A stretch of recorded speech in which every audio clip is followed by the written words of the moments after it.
Дуже приємно сьогодні бачити вас, наші шановні науковці, наші дослідники. І я хотів би подякувати вам за те, що, незважаючи на те, що йде війна, і ми все ж таки не зупиняємо наші кроки щодо розвитку нашої української незалежної науки. І я вам хотів подякувати, особливо в цей день. Сьогодні 160-та річниця Вернадського, і важливо, що у нас в цю дату є можливість з вами поспілкуватись. А вже ж хочеться бачити вас іноді тут. І я думаю, вам самим дуже хочеться приїжджати до України, але знайте, що ми всі, держава, підтримує вашу роботу. І я вважаю, що ваші кроки щодо розвитку науки, і мені здається, що вони так само наближають нашу перемогу. Все це мотивує дуже сильно. Дякую, що ви в нас такі є. І знаєте, що між нами немає ніякої відстані. Всі ми близькі і робимо нашу державу, нашу науку, нашу державу, робимо їх міцнішими щоденно. Слава Україні! Героям слава! Героям слава! Пане президенте, ми теж дуже раді з вами спілкуватися. Це моя вже не вперша з вами зустріч, да, і онлайн-спілкування тут зі станції Академік Вернадський. І також ми, безперечно, вам вдячні за те, що ви і ваша команда все-таки даєте нам можливість робити ту науку, яка робиться тут, в Антарктиді, і ми маємо можливість її тут робити і не переривати історію української Антарктиди тут. І також ми намагаємося проводити певні технічні модернізацію станції попри війну, так. І за це хочемо окремо подякувати також Мінфіну і Верховній Раді, що все-таки знайшли кошти для того, щоб ми це змогли продовжувати. Адже тут на станції Академік Вернадський загалом проводяться певні наукові дослідження, які є цінними для нас і для світової спільноти, тому що вони є надзвичайно довгими, безперервними. Наприклад, це і найдовше у світі, всій в Антарктиді, да, ряди вимірювань клімату, які в основному використовуються потім для моделювання сучасних моделей клімату на нашій планеті, так, і які також впливають на нас в Антарктиді. Ми запускали зонди кліматичні в атмосферу на відстані більше 10 кілометрів, до 30 кілометрів вони долітали і мали можливість отримати, скажімо так, неоціненні дані, які в подальшому також проаналізувалися і будуть використовуватися для моделювання прогнозу погоди. Да? Ну і, звісно, в цій програмі приймало 24 країни. І, скажімо так, ми дуже сильно пишаємося, тому що із цих 24 країн, да, наприклад, які здійснили певну кількість запусків, кожний 10-й запуск зонду відбувся саме на станції Академік Вернадський. Ну і, звісно, це і моніторингові дослідження озонової дірки, да, які були відкриті в нас тут на станції, на основі яких вже науковці обробляють ці дані і можуть, скажімо так, аналізувати, спрогнозувати і визначити, чи в нас озоновий шар заживає, затягується, чи відбувається його руйнація. Ну і, звісно, це дослідження іоносфери, тої зони, яка високо над нами, над головою,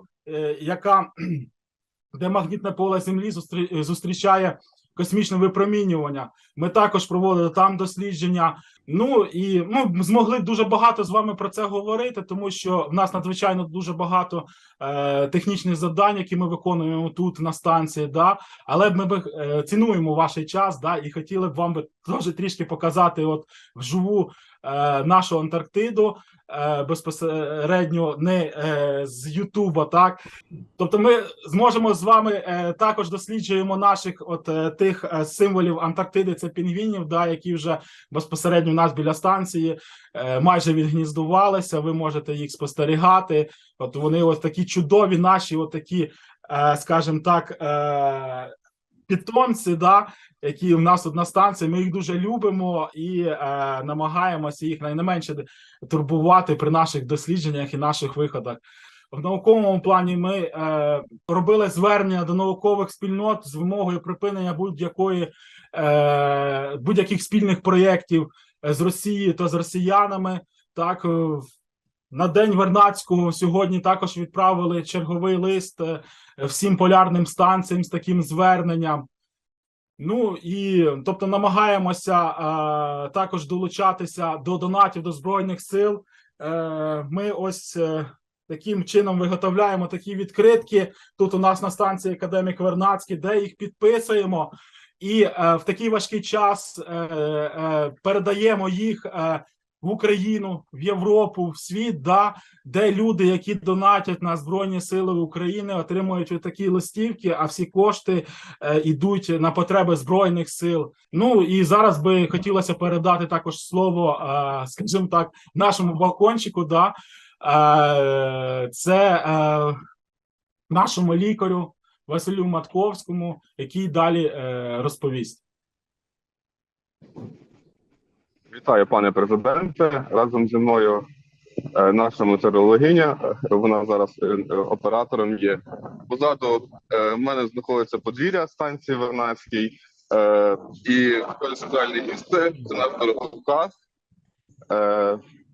Дуже багато поколінь полярників залишали тут таблички з назвами свого дому. І коли виходили на вулицю, це було саме те місце, яке нагадувало їм, що дім далеко, але за якийсь час вони до нього повернуться. Я щиро надіюся, що в наступній 28-й експедиції буде нагода порадувати нашого біолога Сергія Глотова.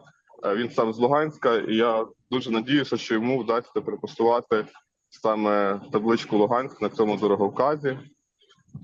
А крім цього, з'явилися і міста, які нас підтримували. Це і Лондон, і Вільнюс, і Таллін, і Токіо, і дуже багато інших. І я думаю, що цей стовп буде тільки поповнюватися цими назвами, бо ми відчували тут підтримку від всіх людей, від міжнародної спільноти. Кораблі, які проходили повз, неодмінно вітали станцію Вернадській словами «Слава Україні!». І це насправді було дуже приємно чути. Вітаю, пане президенте. Маю честь не тільки привітати вас, сказати сьогодні доброго дня з Антарктиди, але і передати вітання від всіх українських антарктичних полярниць, які мали можливість поїхати і робити науку в Антарктиді.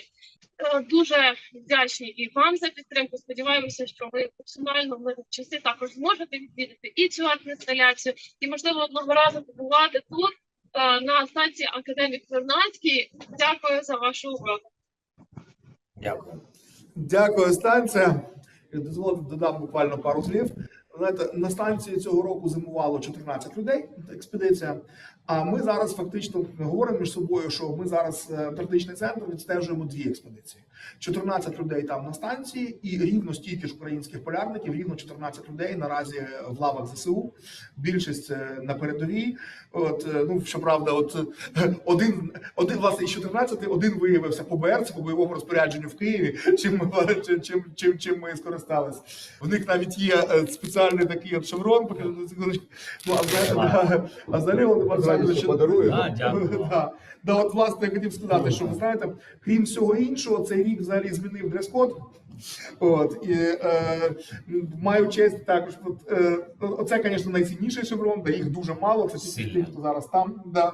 Ну і є шеврон в кожної окремої, в кожної наступної експедиції. І от наступна 28-ма, вони самі їх вигадують, оце не центр вигадує. Так от, 28-ма експедиція спершу хотіла шеврон з морським леопардом, бо в цей час якраз розвивалася ця леопардова історія. Але оскільки леопарди вже приїхали, то вони вирішили дивитися в майбутнє. І оцей шеврон надихнутий Аткамсом. Це Аткамси, мало коли вони їх робили. Ну, хотілося б дуже сподіватися, що за час, поки буде їхня експедиція, такі теми втратять актуальність, і дрес-код назад поміняється. Ну, але в будь-якому разі зараз от робимо кожен те, що можемо на своєму місці. Я дякую вам, дали можливість нам привітати експедицію наших дослідників, науковців. Дійсно, дуже приємно було почути і побачити. Дякую за такі інсталяції, за такі ініціативи, за прапор, за стовпчик, за таку арт-інсталяцію, які підкреслюють нашу ідентичність. Дуже дякую. Хай щастить. До побачення, бережіть себе. Ну а тих ваших колег, хто тут, ми тут будемо також відслідковувати і берегти їх тут, щоб потім повернути знову до науки. Дякую вам. Слава Україні! Героям слава! До побачення!